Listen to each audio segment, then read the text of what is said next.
Alhamdulillah wassalatu wassalamu ala rasulillah ma ba'd. Jamaah rahimakumullah, sebuah nikmat yang agung, sebuah nikmat yang besar sekali yang banyak di antara kita kurang mensyukurinya adalah nikmat sehat. Yang sampai kata Nabi SAW, ni'matani maghbunun fihima kathirun minan nas. Ada dua nikmat yang kebanyakan manusia lalai untuk mensyukurinya. Bahkan dia mungkin memandang itu bukan nikmat. Kayak anak-anak nih sekarang ini pesantren, yang dianggap nikmat itu apa? Fulus, harta, ya. Jadi kalau melihat ada orang pegang handphone mahal, ya Allah, nikmat banget. Dia lupa dengan nikmat tangan yang memegang handphone itu. Ada yang mau tangannya dipotong, dikasih uang 1 triliun, bayangin. Tahu uang 1 triliun? Berapa? Berapa juta 1 triliun itu?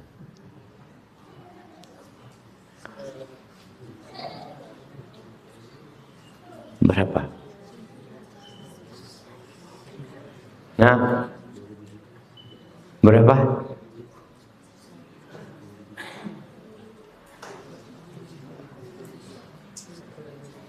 $10.000 juta. 10.000 juta mah 10 miliar. Hah? 1 T itu 1.000 miliar. 1.000 miliar. Mau tangannya dipotong tapi dapat 1 T. Apa gunanya? Itu yang kadang-kala kita lupa untuk mensyukuri. Dan kelak ketika hari kiamat, Allah mengatakan la tus'alunna yawma idzin 'anil na'im. Di antara pertanyaan yang akan ditanyakan adalah alam nusahhi badanak. Bukankah kami telah memberimu badan yang sehat? Pakai buat apa? Dan yang kedua, waktu luang. Ini bapak-bapak, ibu-ibu bisa datang kajian karena punya waktu luang. Dan sebenarnya orang bekerja itu berapa jam sih? Berapa jam? 8 jam lah. Ya, kalau kita lihat aturan itu 8 jam waktu bekerja. Masih ada 16 jam. Dan 8 jam waktu bekerja itu pun nggak semuanya full aktivitas. Kadang-kala nganggur juga. Kerjaan satpam itu apa? Ini diem aja.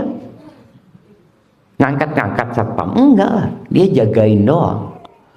Berarti di pekerjaan dia pun Allah kasih waktu luang. Waktu dia tidak melakukan aktivitas karena hanya menunggu. Maka kita perlu mensyukuri nikmat yang Allah berikan. Kenapa? La in syakartum la azidannakum wa la in kafartum inna adzabi lasyadid. Kemudian yang ketiga, nikmat yang kadangkala kita lupakan adalah nikmat dapat menuntut ilmu.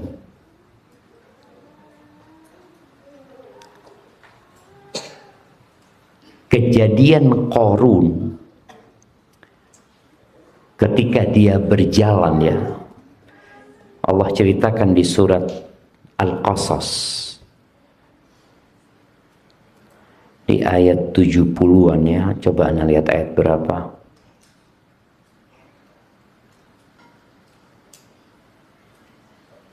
Ayat 80. Di ayat 80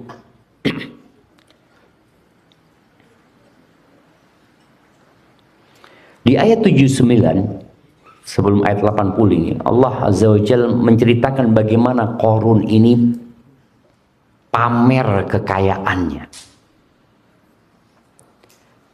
Dan biasanya orang kaya ya ingin dilihat kekayaannya. Sekarang kan mereka dengan selfie ya, lagi naik mobil, lagi naik apa, lagi naik jet pribadi ya, difoto, disebarin kemana-mana. Dulu belum ada. Maka orang tidak akan tahu orang itu kaya raya kecuali kalau dia menampakkannya. Baik itu dari bangunan rumahnya atau dari kendaraannya. Allah mengatakan tentang Qarun ini, fa kharaja ala qaumihi fi zinati. Dia keluar dari rumahnya di hadapan kaumnya dalam kemewahan dia. Disebutkan dia naik kereta kencana, kereta kuda ya. Yang dikatakan kereta kuda itu dari emas.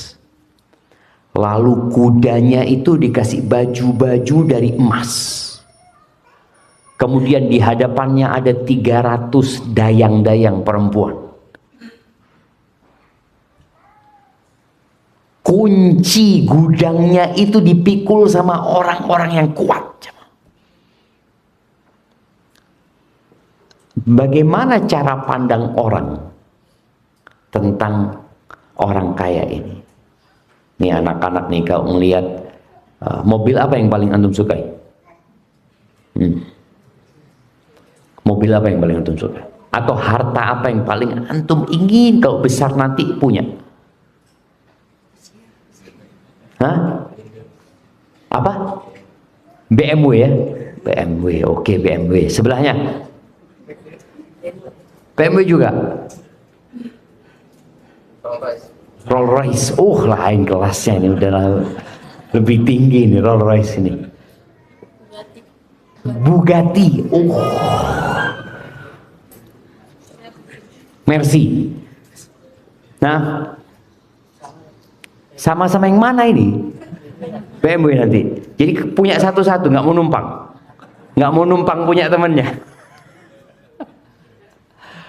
Iya, artinya kepingin kalau bisa punya sendiri-sendiri. Padahal BMW itu cukup buat 5 orang lah, sedan itu kan. Tapi nggak maunya sendiri-sendiri. Ya, manusia. Bapak-bapak juga sama, kadang-kala nggak kesampaian aja gitu kan. Kita itu ingin, tapi nggak kesampaian. Allah sebutkan bagaimana sikap orang yang berilmu dan yang tidak berilmu. Kenapa tadi Ustadz sebutkan bahwasannya ilmu ini nikmat yang agung yang insya Allah dengannya kita selamat dunia akhirat. Allah menyebutkan qala alladzina yuridunal hayatad dunya. Di sini Allah menyebutkan 2 jenis manusia. Yang pertama, Allah mengatakan berkatalah orang-orang yang ambisinya dunia. Jadi yang ada dalam benak mereka adalah dunia. Orang kalau sudah cinta dunia, maka dia akan melihat kepada kemewahan itu suatu keberhasilan, suatu kejayaan, sesuatu yang harus dikejar dan diburu. Maka orang yang cinta dunia ini mengatakan, ya laita lana mithla ma utiya Qarun. Makanya kalau kita lihat tadi ada Bugatti lewat ya, kapan anak punya kayak gitu ya? Ada. Motor, kalau motor antum kepingin motor apa? Vario, Vario aja. Iya boleh jadi, karena dia yang dilihat Vario itu keren gitu kan. Daripada Beat lebih keren mana? Vario lah, aduh Beat gitu. Iya. Pengen motor apa? Honda. Iya Honda apa? Ini Vario juga Honda gitu. Nah, apa? Honda apa ini?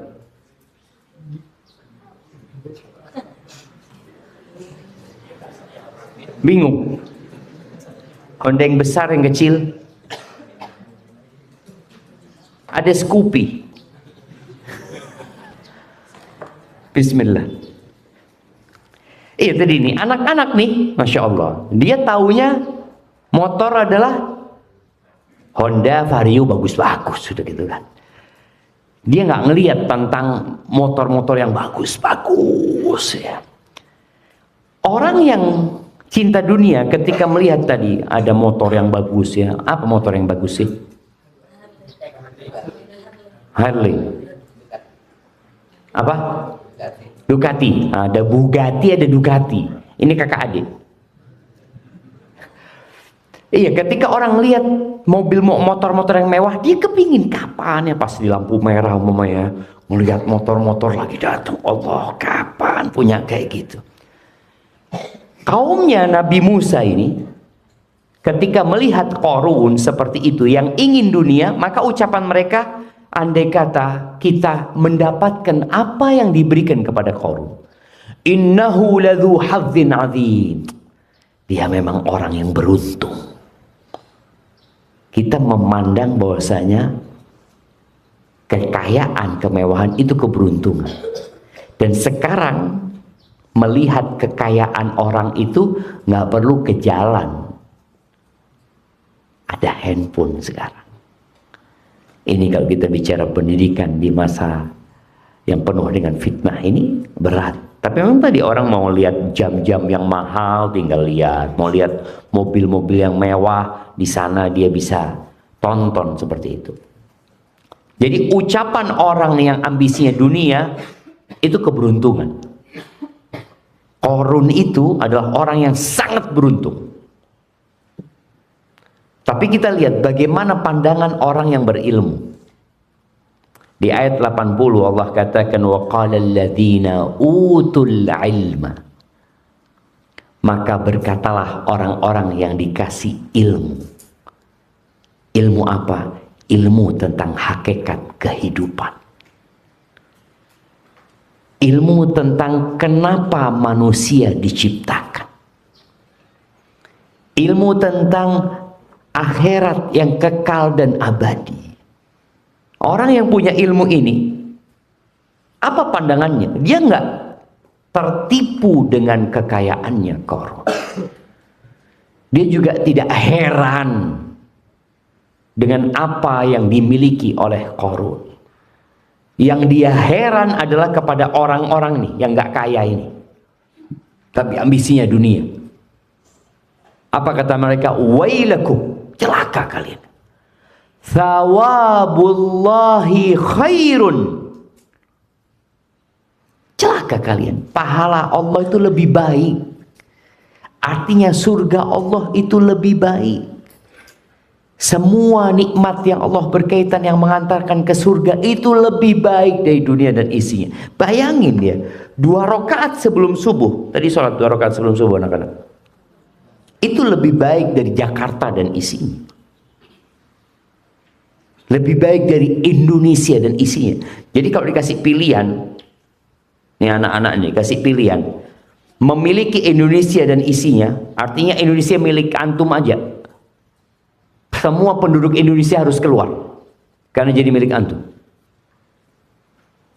Dengan 2 rakaat sebelum subuh, lebih baik mana? Lebih baik 2 rakaat sebelum subuh tadi. Dan Nabi alaihissalatu wassalam mengatakan rakaatul fajri khairun minad dunya wa ma fiha. Rakaat sebelum subuh itu lebih baik dari dunia dan isinya.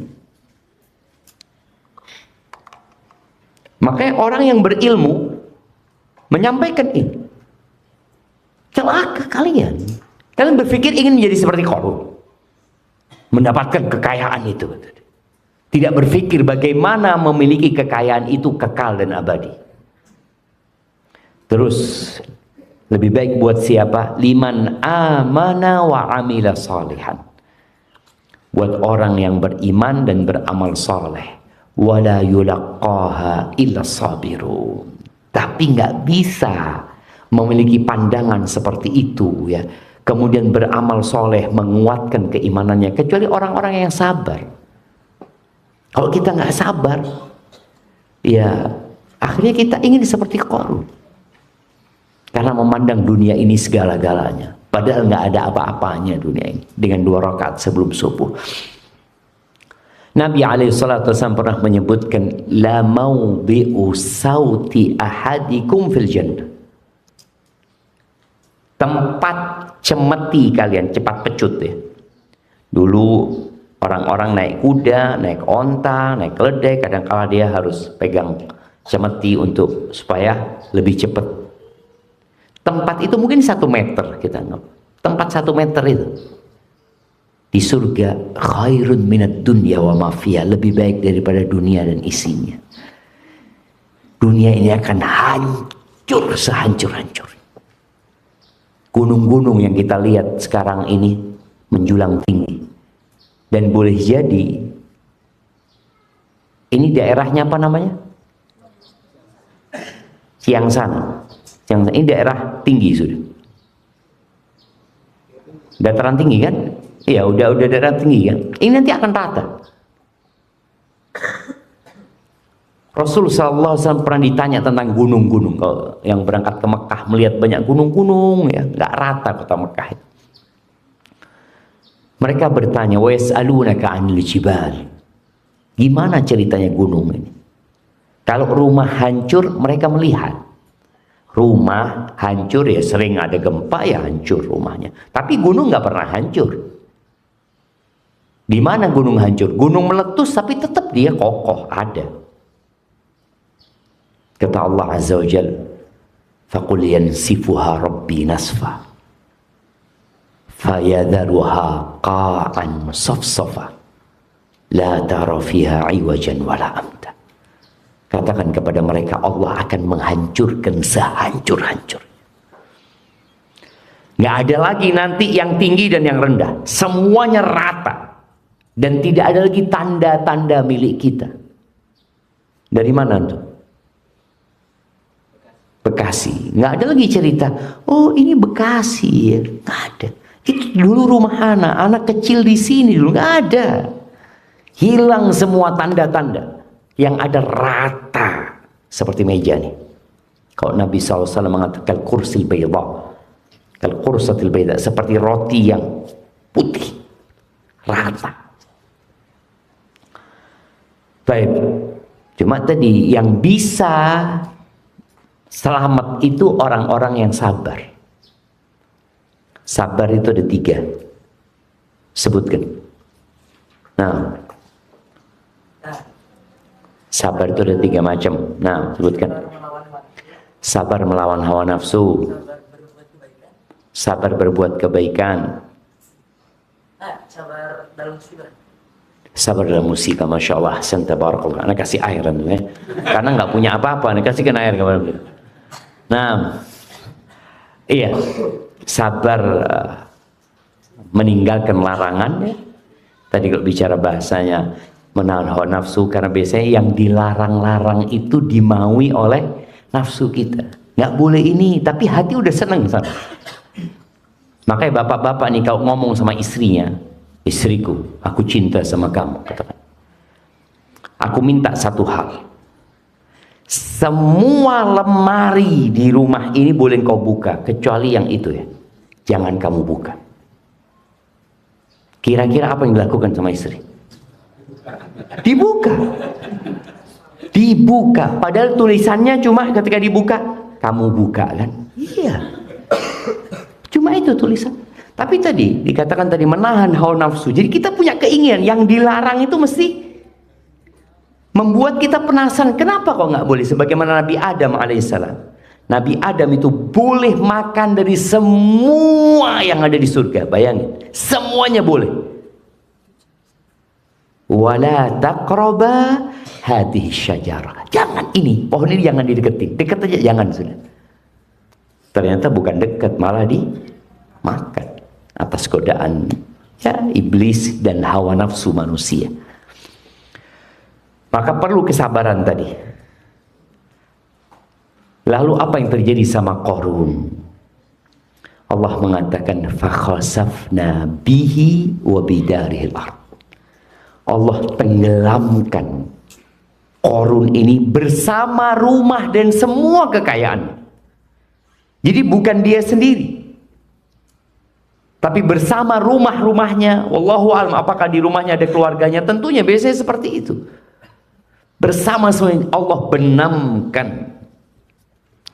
Fama kana lahu min fi'atin yansurunahu min dunillah. Nggak ada yang bisa nolong Qarun. Kalau dia punya anak buah, ya punya bodyguard, nggak ada yang bisa nolong dia. Dan itu yang terjadi dengan kita. Kira-kira kalau Republik Indonesia ini diserang oleh negara lain, kita akan melakukan perlawanan apa enggak? Tentulah. Kita punya TNI dan kita punya rakyat yang akan bergabung dengan TNI untuk menyelamatkan negeri ini. Tapi ketika terjadi gempa, kemana TNI lari? Nah, apakah TNI akan lari ke gudang senjata untuk ambil senjata? Apakah TNI akan mengeluarkan tanknya, akan mengeluarkan kapal perangnya? Kenapa? Kita mau menghadapi gempa. Nggak ada. Nggak bisa. Maka Allah katakan, nggak ada yang bisa nolong Qarun. Nggak ada. Kalau mungkin Qarun dirampok, ada yang bisa melawan. Tapi ketika menghadapi Allah Azza wa Jalla, nggak ada. Lalu kata Allah Azza wa Jalla, wa ma kana minal muntasirin, dan dia tidak termasuk orang-orang yang tertolong juga. Bagaimana sikap orang-orang yang ingin dunia? Ingat, anak menyampaikan ini karena anak-anak nih akan lulus ya dari sekolah. Orang tua juga akan melihat anak-anaknya lulus dari sekolah. Ambisi kita cuma dua, ada yang ambisi dunia, ada yang ambisinya akhirat. Dan kalau antum jadi ustadz, kira-kira antum masih suka sama fulus apa enggak? Nah, mau jadi apa kalau ustadz? Jadi ustadz insya Allah. Jadi pembisnis, kenapa? Cari fulus kan? Iya kan, cari fulus. Nah, mana lagi yang ustadz mau tanya? Nah, yang pakai kacamata, kalau besar mau jadi apa? Oh, jadi ustadz. Kira-kira kalau jadi ustadz nanti masih suka sama fulus? Masih kan? Ah, betul, masih suka. Jadi Nabi alaihi salatu wasallam mengatakan, likulli ummatin fitnah wa fitnatu ummati al-mal. Semua umat-umat yang terdahulu itu ada cobaannya. Jadi ada cobaan yang khusus buat mereka. Dan fitnah umatku adalah harta. Harta. Maka Allah ceritakan nih, bagaimana sikap yang berilmu tadi menahan diri. Dia tahu dunia ini menyenangkan, tapi dia berusaha untuk menyabarkan dirinya. Tapi orang yang ambisinya dunia tidak, dia akan berpikir bagaimana mendapatkan uang, ya, bagaimana dia mendapatkan kedudukan, jabatan. Bas itu yang dia pikirkan. Lalu Allah katakan, wa asbahal ladzina tamannau makanahum bil ams. Bagaimana cerita dengan orang-orang yang kemarin berangan-angan ingin seperti Qarun. Ingin seperti Qarun. Jadi dianggap Qarun ini role model orang paling sukses sudah. Kalau di Indonesia banyaklah. Mungkin orang ingin menjadi seperti artis fulan. Enak ya artis fulan, duitnya banyak, ini tuh. Kapan aku seperti dia? Ini orang-orang yang menginginkan atau berangan-angan untuk menjadi seperti Qarun, yaqulun, baru mereka sadar, wa ka'annallaha yabsutur rizqa liman yasha'u min ibadihi wa yaqdir. Iya ya, kata mereka, memang Allah itu membagi rizki sudah penuh dengan hikmah. Sebagian diluaskan rizkinya, sebagian ditakar rizkinya. Dan orang berpikir kalau miskin itu nggak dikasih karunia sama Allah. Manusia itu berpikir kalau dia ngelihat orang kaya, wah Allah ya, dikasih karunia banyak dia sama Allah. Ketika dia ngelihat dirinya, aku nggak dikasih apa-apa sama Allah. Tapi setelah kejadian Qarun, apa kata mereka?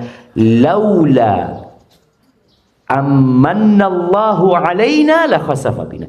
Kalau bukan karena karunia Allah kepada kami, pemberian Allah kepada kami, niscaya kami pun akan dibenamkan. Berarti kemiskinan itu jadi nikmat.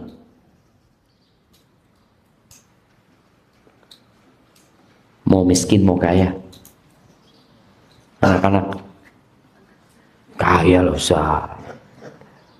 Emang ada yang cita-cita saya, cita-citanya menjadi orang miskin? Siapa angkat tangan? Nggak ada sebenarnya.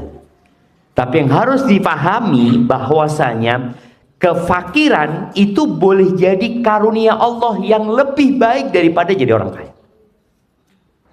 Mereka mengatakan, kalau bukan karena karunia Allah, kita akan dibenamkan. Artinya kalau kita menjadi seperti Qarun, ya sama. Akhir ceritanya akan dibenamkan sama Allah Azza wa Jalla. Dan kekayaan itu punya efek samping buruk. Apa efek sampingnya? Allah sebutkan di surat Al-Alaq, innal insana la yatgha. Sesungguhnya manusia itu benar-benar melampaui batas. Kapan? Ar-ra'ahu istaghna. Dia melihat, memandang dirinya sudah memiliki, sudah punya, sudah berkecukupan. Itu kadang-kadang membuat dia jadi lupa daratan. Tapi kalau orang fakir, ya biasanya dia akan terus minta sama Allah Azza wa Jalla. Ahibati fillah, nggak apa-apa jadi orang kaya. Kata Nabi SAW, la ba'sa bil ghina. Tapi ada syaratnya. Limanittaqa. Nggak apa-apa kekayaan itu, tapi syaratnya apa? Bertakwa. Kemudian Nabi SAW mengatakan, walakinna sihhata khairun minal ghina limanittaqa. Akan tetapi kesehatan itu lebih baik daripada kekayaan buat orang yang bertakwa. Betul apa enggak? Coba antum pikirkan. Orang ketika sakit, dia harus masuk rumah sakit. Dia harus bayar mahal. Kemudian pulang, ya tidak sembuh. Berapa banyak orang sekarang yang mengeluarkan uang ratusan juta tiap bulannya untuk mengobatin sakitnya. Jadi ada manusia ketika dia sehat cari duit, ketika sudah kaya duitnya digunakan untuk mencari kesehatan. Jadi ada manusia ketika sehat cari apa? Cari fulus. Lupa dengan nikmat sehat tadi. Fulus. Ketika dia sudah dapat fulus, dia cari apa sekarang? Cari sehat. Itu banyak terjadi dengan orang-orang terkaya ya, yang kemudian sudah duitnya nggak bisa beli sehat. Beli obat bisa. Beli obat bisa, tapi beli sehat nggak bisa. Ahibati fillah, ya, di era yang penuh dengan fitnah ya. Rasul sallallahu alaihi wasallam mengatakan, "U'dud sittan baina yaday sa'ah." Kata beliau, hitunglah akan ada 7 perkara sebelum terjadinya kiamat. Yang pertama beliau katakan, mauti, kematianku. Dan Nabi SAW sudah meninggal dunia berapa tahun yang lalu? Berapa tahun yang lalu? Nah, tetangganya. Berapa tahun yang lalu Nabi SAW meninggal dunia?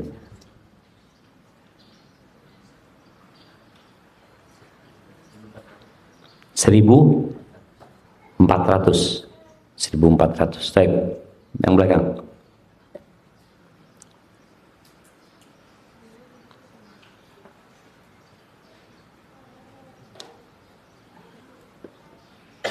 Tetangganya.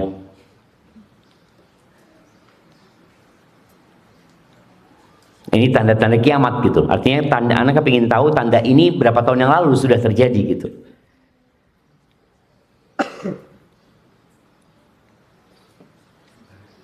Nah, belakangnya.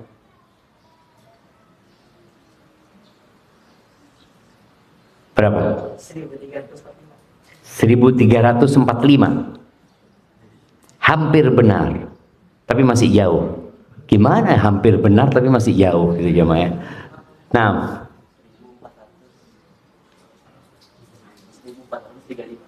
1436. Anak kasih hadiah. Walaupun air, nggak apa-apalah. Masya Allah ya. 1436 kan? Meninggalnya Nabi SAW kapan? Tahun 11. Sekarang tahun? Ah iya, antum telat setahun. Ini 47 sekarang sudah. Nah, sekarang 1447. Bayangkan, sudah terjadi. 1436 tahun yang lalu tanda pertama yang disebutkan Rasul SAW terjadi. Kemudian thumma fathu Baitul Maqdis. Kemudian ditaklukkannya Baitul Maqdis, Masjidil Aqsa ya. Semoga Allah membebaskan Masjidil Aqsa dan kaum muslimin di Palestina dari genggaman para penjajah Zionis di sana ya. Baik. Kapan penaklukan Baitul Maqdis? Nah, bismillah.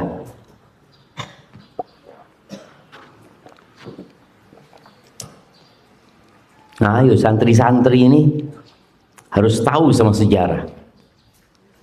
Kenapa? Karena sejarah itu kejayaan kita. Kalau generasi umat Islam sekarang lupa dengan sejarahnya, maka jangan berharap Islam akan jaya kembali. Ya gimana?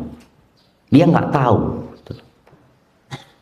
Apalagi kita doakan saudara-saudara kita, Allahumma ansur ikhwanal mustad'afin fi Filistin. Doa kita seperti itu. Ditanya, kapan Palestina itu ditaklukkan sama umat Islam? Wallahu a'lam ya, dulu kayaknya. Dulu. Ya jelas dulu, sekarang dikuasain Yahudi gitu. Nah, tahun berapa? Umar bin Khattab itu datang dari kota Madinah menerima kunci Masjidil Aqsa. Dan itu tanda kiamat. Tahun berapa? 4 tahun setelah meninggalnya Rasulullah SAW. Berarti tahun berapa? 15. 11 Rasulullah SAW meninggal, kemudian 4 tahun kemudian Baitul Maqdis ditaklukkan. Thumma mutan ya'khudhu fikum kaku'asil ghanam. Kemudian yang ketiga, akan ada wabah penyakit seperti wabah yang menimpa kambing. Di Indonesia ini ada wabah, tapi di Indonesia ini terakhir itu yang banyak menimpa kambing itu ada namanya PMK, penyakit mulut dan kaki. Jadi kambing itu nggak bisa berdiri ya, ini itu. Nanti akan ada penyakit yang terjadi yang membuat tuh kambing-kambing pada mati semuanya. Akan terjadi hal itu, dan para ulama menyebutkan itu terjadi sudah. Kapan terjadinya? Terjadinya di Syam. Setelah Syam ditaklukkan, kemudian tadi tahun 15 Hijriah, Masjidil Aqsa di tangan umat Islam ya. Jadi Syam itu kota apa aja? Kalau bicara Syam. Nah, jangan tolak-tolak kemana-mana. Nanti ketika di padang mahsyar nggak bisa nolak-nolak gitu. Kalau ditanya itu, lihat kanan, amalan dia, kiri amalan dia. Kalau sekarang masih kelihatan kanan ada sohib, bisa ditanya ini. Nah, Syam. Kalau bicara Syam, artinya kalau kita bicara negeri Syam itu mana gitu loh sekarang ini. Kalau kita bicara Nusantara, Nusantara itu mana aja? Indonesia, Malaysia, Brunei, Bekasi. Betul, Bekasi masuk Nusantara, jelas. Jelas masuk Nusantara. Iya. Tadi kita jadi tahu ketika bicara Nusantara, maka Nusantara itu Indonesia, Malaysia, mana lagi, Singapura, kemudian Brunei Darussalam itu masuk wilayah Nusantara sebenarnya kalau kita bicara Nusantara. Nah, Syam ini mana? Palestina, betul. Kemudian Suria. Lalu Urdun. Nah, Urdun itu Jordan. Jadi kalau bahasa Arabnya Syam itu Al-Urdun. Filistin. Suria, Lubnan. Lubnan itu Libanon. Itu 4 negeri Syam. Yang disebut Syam itu 4 negeri tadi. Pada 3 tahun setelah ditaklukkannya Palestina, itu terjadi ta'un amwas, wabah penyakit jemaah, yang katanya dimulai dari tikus ya. Itu kalau bahasa medisnya, nggak tahu bapak-bapak apa bahasa medis, Black Death mereka nyebutnya, kematian. Jadi orang jadi hitam kulitnya, itu mati. Dan banyak sahabat yang meninggal dunia. Itu 3 tahun setelah penaklukan Baitul Maqdis. Kemudian yang keempat, thumma istifadatul mal hatta yu'tar rajul mi'ata dinar fayadhallu sakhitan. Kemudian nanti ada masa di mana harta itu berlimpah ruah, banyak harta, sampai-sampai orang dikasih 100 dinar itu masih marah. Ada yang mengatakan itu sudah terjadi, ada yang mengatakan belum. Dikasih 100 dinar itu marah. 100 dinar itu sekarang hampir 1 miliar. Itu dikasih 1 miliar. Apa ini 100 dinar itu? Supaya Anda nggak ngomong 1 miliar ya, karena ini nanti angka ini akan berubah. Jadi mungkin antum nanti ketika sudah lulus 100 dinar tetap, tapi rupiahnya berbeda. 100 dinar itu 4,25 kali 100. Jadi 425 gram emas. Masya Allah, jazakallah khair. Nah, biar sekalian Ustadz ini ngajarin adab ya. Jadi kalau naruh cangkir piring buat Ustadz itu bukan Ustadz ya, buat siapa saja, buat tamu apa, itu pegangannya di sebelah kanannya. Jadi tinggal pegang gini terus minum. Bismillah. Benar ya mah. Kadang-kadang kan kalau kayak tadi naruhnya kan gini kan. Gimana cara ngambilnya? Atau naruhnya gini. Waduh. Susah. Pakai tangan kiri nantinya. Tapi sudah betul, naruhnya sudah di sebelah kanannya Ustadz, tinggal apa namanya? Gagangnya ini. Subhanallah jamaah. Adab ini penting. Adab ini penting. Karena kalau sudah ngomong adab panjang ceritanya nanti sudah. Bukan itu yang kita bicarakan. Bicara tadi 1 dinar itu 4,25 gram emas. Jadi tadi ini orang dikasih 100 dinar fayadhallu sakhiton. Dia marah gitu. Ulama menyebutkan nggak berkah harta pada waktu itu. Orang sudah sangat berambisi dengan harta dan kadang-kadang nggak tahu mau dibuat apa. Nih anak-anak, kalau antum sholat itu dapat fulus, enak apa enggak? Sholat subuh ya, bisa subuh ngelihat 100.000, alhamdulillah gitu kan. Kira-kira enak nggak? Enak kan? Buat apa fulusnya? Buat apa? Buat belanja kan? buat belanja 100. Jadi kalau satu hari dapat berapa? Kalau satu sholat dapat 100.000, dapat berapa? 500. Itu yang sholat wajib. Kalau tambah sholat sunnah, tambah banyak lagi. Kalau manusia sholat dapat uang, ada nggak pasar yang buka? Ada nggak antum semua mau ke pasar, mau belanja, ke minimarket, mau beli? Nggak ada yang buka. Mereka mau cari fulus tinggal sholat, kata dia. Ini yang mau isi bensin ke SPBU, ada nggak yang jaga SPBU?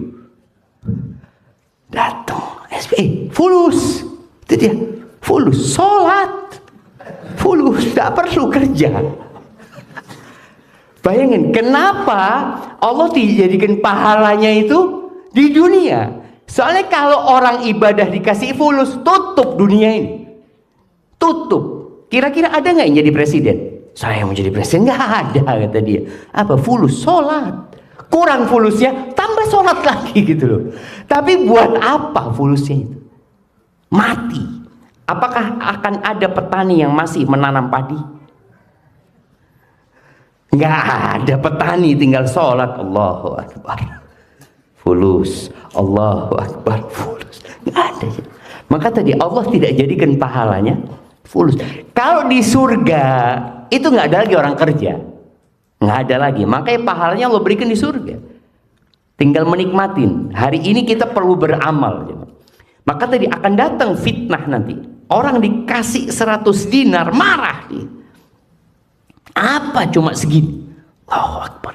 Dari banyaknya harta. Kemudian yang kelima, wa fitnah. Akan ada fitnah, la yabqa baitun minal arabi illa dakhalatu. Akan ada fitnah yang tidak ada satu rumah pun dari rumah orang Arab itu kecuali akan dimasuki olehnya, oleh fitnah ini. Ada yang menyebutkan fitnah itu peristiwa yang terjadi pada waktu perang Siffin, ya, atau kemudian fitnah-fitnah yang telah berlalu. Sebagian ulama masa kini menyebutkan boleh jadi fitnah yang dimaksud Nabi SAW selain yang sudah berlalu, dan yang lebih dahsyat itu adalah fitnah internet. Nih kalau sekarang HP kita, bisa HP hidup tanpa internet? Bisa, Ustaz. Hidup doang gitu, nggak bisa buka apa-apa gitu. Iya, fitnah yang masuk ke setiap rumah. Bahkan boleh jadi fitnah di luar rumah sama di dalam rumah lebih dahsyat di dalam rumah. Ketika Uqbah ibn Amir, insya Allah Uqbah ibn Amir seorang sahabat, berkata kepada Nabi SAW, "Ya Rasulullah, man najah?" Wahai Rasulullah, ajarkan kepada kami keselamatan itu apa. Dan ketika terjadi fitnah itu, banyak fitnah, bagaimana cara kita menyelamatkan diri kita? Kata Nabi SAW, wal yasa'ka baituka, amsik alaika lisanak, wal yasa'ka baituka, wabki ala khati'atika. 3 cara untuk menyelamatkan diri dari fitnah. Yang pertama, jaga lisanmu. Sekarang pun jaga lisan, jaga tulisannya, karena orang nggak ngomong tapi nulis sekarang. Yang kedua, cukuplah kau dengan rumahmu, jangan kemana-mana. Yang ketiga, tangisi dosa-dosamu. Bagaimana ketika fitnahnya itu masuk di rumah gitu, masuk di rumah. Nih anak-anak bisa bayangin, anak-anak nggak hidup di masa Ustadz dulu hidup. Dulu orang kalau mau nonton film itu, yang punya TV di kampung itu cuma 1-2 orang, dan TV-nya hitam putih. Jadi orang kampung itu nanti kalau mau nonton TV hari Ahad biasanya, Emak-emak ini ingat, dulu ada film yang biasa ditonton oleh orang-orang itu apa? Little Missy. Masih ingat ibu-ibu? Yang perbudakan itu ya? Nggak tahu, itu orang sepekan sekali. Sepekan itu nimbrung di rumahnya orang yang paling kaya. Hitam putih. Habis gitu selesai. Kapan ketemu lagi? Ahad depan. Atau orang nonton bioskop. Nonton bioskop butuh uang. Kemudian setelah itu hampir banyak TV di rumah. Tapi supaya anak-anak tahu nih, TV-nya itu TVRI. Jadi hanya satu channelnya dan tidak pakai remote. Sekarang kan orang sudah duduk, nggak ada. Besar perutnya, TV-nya itu punya perut di belakang, tapi perutnya bukan perut, berarti punggungnya dia. Kemudian muncul bioskop ya, bioskop mungkin bareng sama TV udah. Kemudian ada video,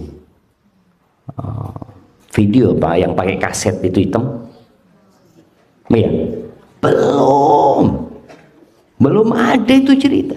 Kemudian ganti nanti jadi VCD, apa?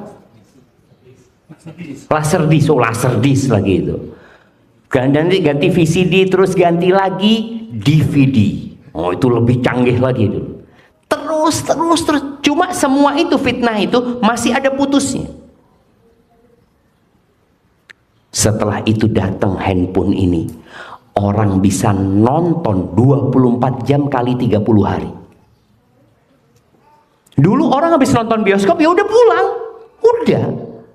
Sekarang fitnah itu tidak. Di tangan fitnah itu. Ini kan tantangan orang tua sekarang. Masalahnya kalau orang tuanya terfitnah, kira-kira anaknya akan terfitnah enggak? Ya sama lah.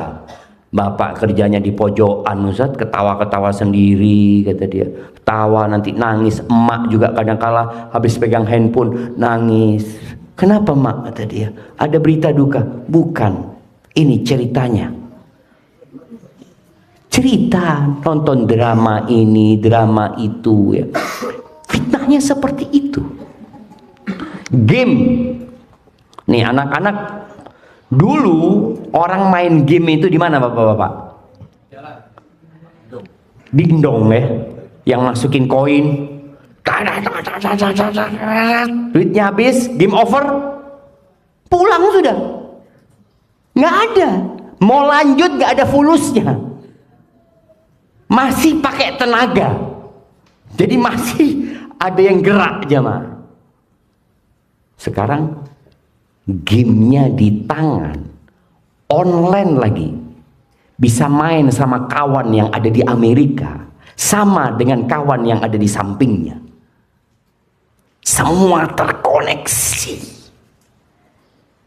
Maka ini anak-anak nih, kalau tidak sadar dengan fitnah yang ada, boleh jadi 20 tahun ke depan sudah rusak ginjalnya, sudah nggak sehat tubuhnya. Karena tubuh ini di masa tumbuh dan kembang itu harus dilatih olahraga, jalan kaki. Sekarang anak-anak sudah nggak ada lagi jalan kaki, motor listrik, apa sepeda listrik ya. Anak ngomong astagfirullah. Kira-kira 20 tahun ke depan anak-anak yang sekarang pakai sepeda listrik ini jadi apa nanti? Fisiknya kita bicarakan. Jadi apa kira-kira? Nggak ada dekat ya. Kita dulu, ini kita, oh iya dulu kan zamannya Ustadz, lain sekarang Ustadz. Sekolah Ustadz dulu, SMA itu, kita jalan 6 kilo jalan kaki. Pulang pergi 12 kilo. Nggak ada lah sepeda nggak punya, jalan kita. Pada waktu itu sama teman-teman. Terus kalau kita mau jalan-jalan ya ke mall, ada di Jember dulu mall itu. Sama orang tua dikasih uang itu cukup buat naik ojek sekali doang. Jadi naik ojek sekali, pulangnya jalan kaki dan tidak mesti beli apa-apa. Akhirnya kita pilihannya dua, jalan kaki pulang pergi atau jalan kaki berangkatnya, pulangnya naik ojek tapi nggak beli apa-apa. Nah, kita mah kepingin beli makan, jalan kaki pulang pergi 5 kilo 10 kilo. Sekarang anak-anak disuruh sama orang tuanya, beliin ini ya ke depan, mau jalan. Wow. Hati-hati ya.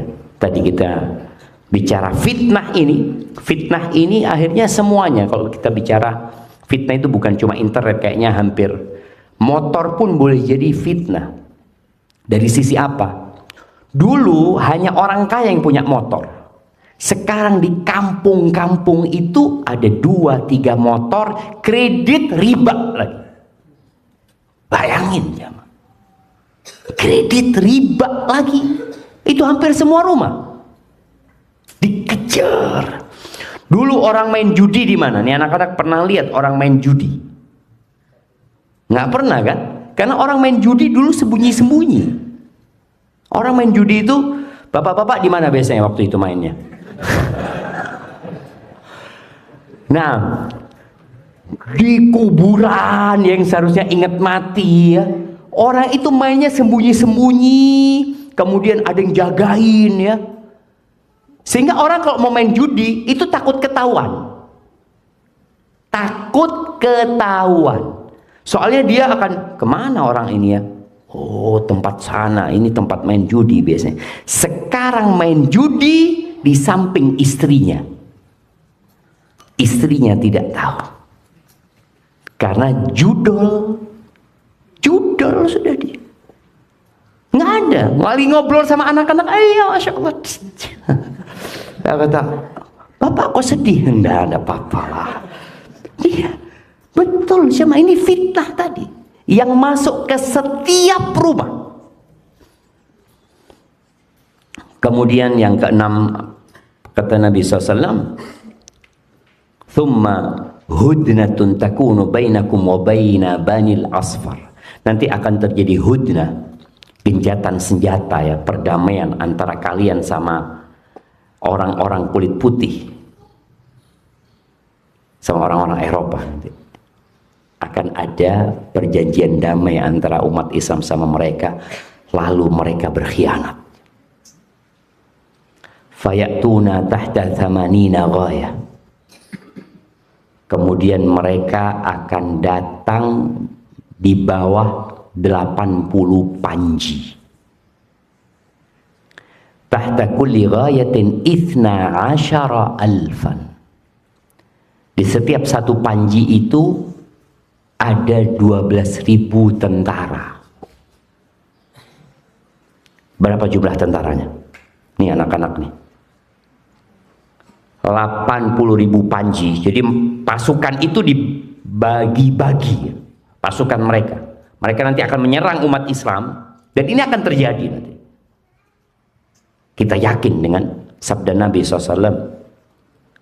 Hadis ini diriwayatkan Imam Bukhari. Mereka akan menyerang umat Islam di bawah 80 panji. Bawa 80 bendera.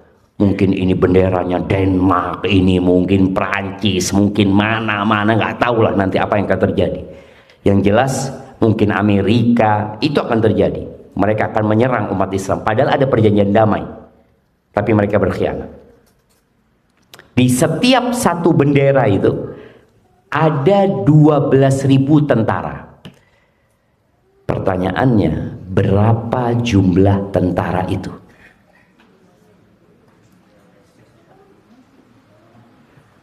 Hmm. 240.000. Ya, bagus sih, tapi belum. Nah, 960.000. Iya, 1 juta kurang 40.000 siapa? Iya. Nanti minta hadiah sama ustadznya ya. Hadiahnya sudah habis soalnya. Bayangkan, itu akan terjadi. Mereka membawa pasukan hampir 1 juta untuk menyerang umat Islam. Tapi dengan bendera-bendera yang beda-beda nantinya. Dan jelas Nabi SAW mengatakan Banil Asfar ya. Itu dulu sebutan buat orang-orang Romawi ya. Orang-orang kulitnya kok disebut kuning. Tapi untuk sebutan orang-orang kulit putih itu. Ahibati fillah, bagaimana sikap kita menghadapi fitnah yang terjadi dalam mendidik diri kita sendiri? Karena anak pikir yang datang bapak-bapak sama ibu-ibu, ternyata ada anak-anak di sini. Maka bagaimana kita harus pinter-pinter menghadapi fitnah yang terjadi. Tantangan di masa sekarang ini ya konten negatif, banyaknya konten negatif di media tersebut. Anak-anak kecanduan gadget, tapi alhamdulillah, makanya kenapa orang tua itu kalau anaknya ke pesantren senang sekali. Kalau pas liburan, nak kapan liburan nak? Kata dia, tanggal sekian. Aduh ya, bakal ketemu HP lagi anak-anak ini. Ketika anaknya balik ke pesantren, bahagia nggak orang tua antum? Ibu-ibu seneng nggak kalau anaknya balik ke pesantren? Nah, seneng. Karena nggak ketemu sama fitnah ini. Alhamdulillah fitnah ini belum masuk pesantren. Karena belum balik fitnahnya itu. Jadi belum boleh masuk pesantren. Mungkin nanti ada pesantren-pesantren yang sudah membolehkan masuknya fitnah. Dan ya perlu kontrol dari orang tua, dari guru, dan kontrol dari diri kita sendiri. Orang tua harus sering duduk sama anaknya. Karena sejak ada media ini, hubungan sosial antara orang tua sama anak itu mulai agak jauh. Jadi semua punya kehidupan masing-masing. Orang tua punya kehidupan di alam. Kadang-kadang suami istri. Ya Allah jemaah ya. Tahun 2010 mungkin. 2010. Anak pulang dijemput sama kawan. Dijemput sama kawan, dia suami istri sama supirnya. Akhirnya anak duduk di depan. Anak pikir perjalanan ini akan penuh dengan obrolan.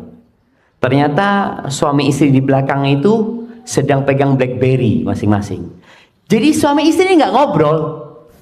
Ngobrol sama orang mana nggak tahu. Jadi semua pegang BlackBerry. Tahu BlackBerry? Sebagian anak-anak lahir ketika BlackBerry sudah mati.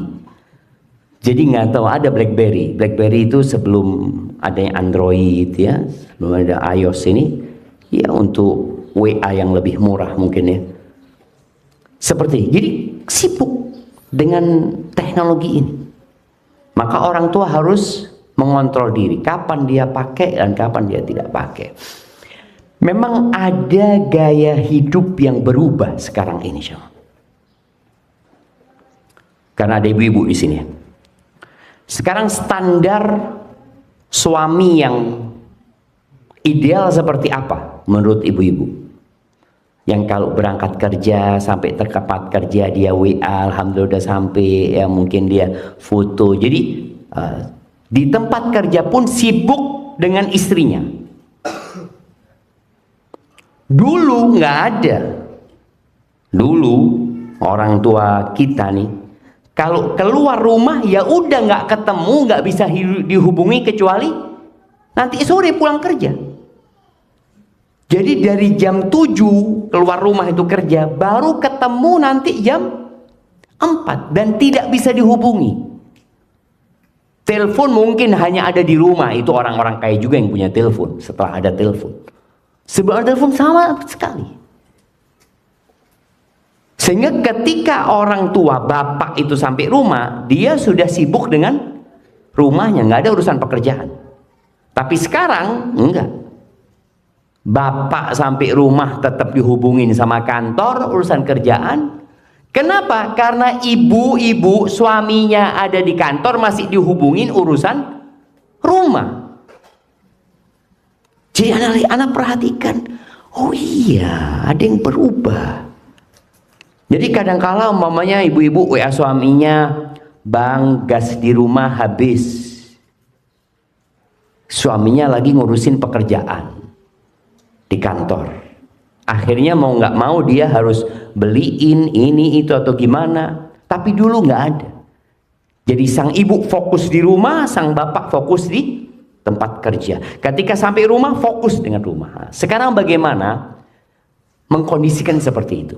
Bapak-bapak, ibu-ibu ketika ada di rumah fokus dengan anak-anaknya. Handphone nggak ada masalah ketika memang harus ada yang dihubungin ya, tapi jangan sampai handphone itu yang mengontrol kita. Jadi kita yang harus mengontrol handphone tersebut, dan perlu adanya waktu yang ditetapkan. Waktu ditetapkan itu anak pegang handphone, anak-anak umumnya pegang handphone maunya berapa jam kalau lagi liburan? Sehari berapa jam? 24 jam? Berapa jam? 2 jam cukup? Berapa jam? Kira-kira 5 jam. Insyaallah. Baik, 5 jam itu dapat apa dengan 5 jam pegang handphone kira-kira? Dapatnya kan orang itu ketika dia dikasih tanggung jawab, dia perlu ditanya, engkau bisa menghasilkan apa nih 5 jam dikasih sama orang tuanya handphone? Bisa menghasilkan apa dengan 5 jam pegang handphone? Tambah hafalan Qur'annya kira-kira? Nah, tambah ilmunya? Tambah apa enggak? Boleh jadi hafalan Qur'annya tambah habis, ilmunya tambah berkurang.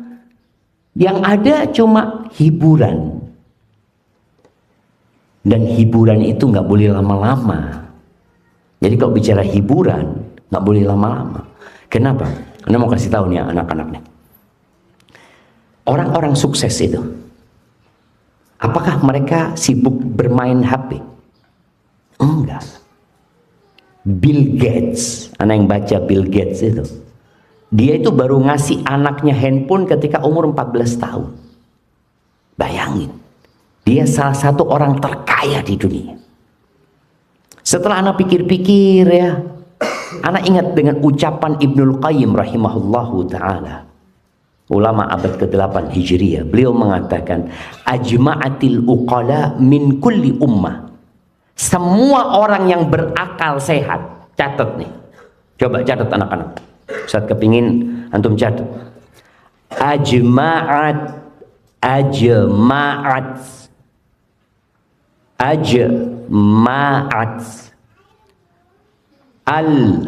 al-uqala'u, ajma'at al-uqala'u min, ajma'at al-uqala'u min kulli ummah, min kulli ummatin, ajma'atil uqala'u min kulli ummatin. Udah belum?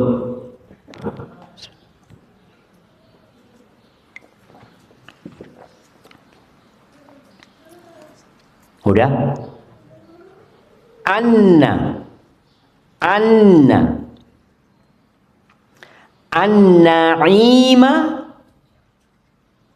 an-na'ima, an-na'ima, an-na'im, an-na'im dari nikmat ya, na'im. An-na'ima la yudraku, la yudraku, la yudraku, an-na'ima la yudraku bin na'imi, an-na'ima la yudraku bin na'imi waman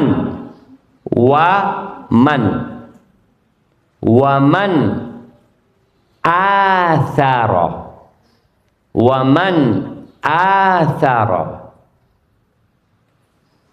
ar-rahata waman athara ar-rahata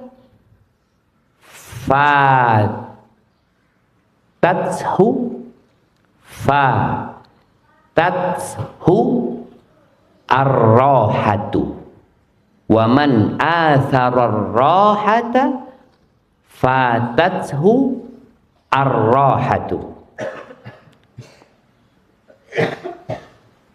waman athara ar-rahata fatathu ar-rahatu. Jadi ajma'atil uqala min kulli ummah, semua orang yang berakal dari setiap umat, apapun agamanya jemaah, apapun agamanya, yang penting orang ini punya akal sehat. Ya, udah selesai belum nulisnya? Kalau udah dengerin Ustaz sekarang. Artinya insya Allah tahulah artinya. Setiap orang yang berakal sehat dari setiap umat itu bersepakat bahwa kenikmatan tidak bisa diraih dengan kenikmatan. Bahwa kenyamanan itu tidak bisa diraih dengan kenyamanan, tapi diraih dengan perjuangan, dengan capek, lelah. Dan barang siapa yang lebih mementingkan hiburan, lebih mementingkan istirahat, santai, nyaman, ya ketika masih muda, maka dia akan kehilangan waktu istirahat yang sebenarnya. Barakallahu fiik. Itu yang dapat Anda sampaikan. Anda lihat sebagian jamaah sudah mulai menikmatin kajian ini. Sebagian Anda lihat sudah mulai merem ya. Mungkin dari sebelum subuh tadi datangnya bapak-bapak ini. Iya. Jadi nanti ada kesalahan dari panitia, seharusnya dibikin jam 6 gitu kajiannya kan, supaya ya nggak terlalu subuh. Karena tempatnya memang tadi ini masuk mana ini? Bogor. Masuk Bogor ya, masuk Bogor. Semoga Allah mudahkan. Itu yang dapat Anda sampaikan. Anda kepingin berlama-lama sama antum di sini, tapi karena ada kegiatan yang harus dilakukan sebentar lagi, tapi paling tidak ada sedikit lah yang bisa diambil, dipetik faedahnya dan diamalkan sama anak-anak, khususnya buat para orang tua. Jadilah orang baik supaya anak-anaknya baik, jadilah orang soleh supaya anak-anaknya soleh, karena anak-anak itu lebih lebih melihat daripada mendengar orang tuanya. Kalau dia lihat orang tuanya soleh, insya Allah dia akan mengikuti. Tapi kalau dia lihat orang tuanya suka ngomong, ngasih nasihat, teori, ini macam-macam, kadang-kala anak-anak itu tidak mengamalkan karena orang tuanya sendiri tidak mengamalkan hal tersebut. Itu yang dapat Anda sampaikan. Mungkin kita nggak ada tanya jawab jamaah. Insya Allah di lain kesempatan, semoga ma'had ini diberkahi sama Allah Subhanahu Wa Taala, dan para orang tua dikasih anak-anak yang soleh soleha, dan semoga Allah memasukkan kita ke surganya. Subhanakallahumma wa bihamdika asyhadu an la ilaha illa anta astaghfiruka wa atubu ilaik. Wassalamualaikum warahmatullahi wabarakatuh.